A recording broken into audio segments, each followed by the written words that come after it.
Hirugarren puntuan, polizia lankidetzarako hitzarmena, convenio de cooperación policial, hau da Eusko Jaurlaritzarekin sinatzea convenio bat, elkarlana egiteko, bai Ortuellako udaltzaingoak eta bai Eusko Jaurlaritza ertzainaren bitartez.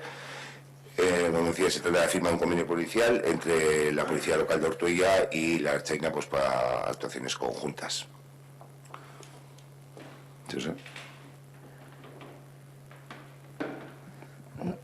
Nosotras nos abstenemos en este punto. Esperamos que sea efectivo la colaboración, sobre todo porque la Policía Municipal de Ortuella pues tiene horas en las que no trabaja y entendemos que la colaboración puede venir por ahí y que bueno, que sea para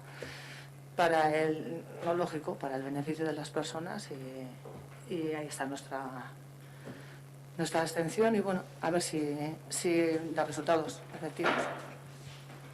Eskerrik asko, Zebella. Tamara, Bueno, yo sé, según entendí en la comisión, aparte de un convenio de colaboración, realmente lo que es un convenio para poder compartir datos, ¿no?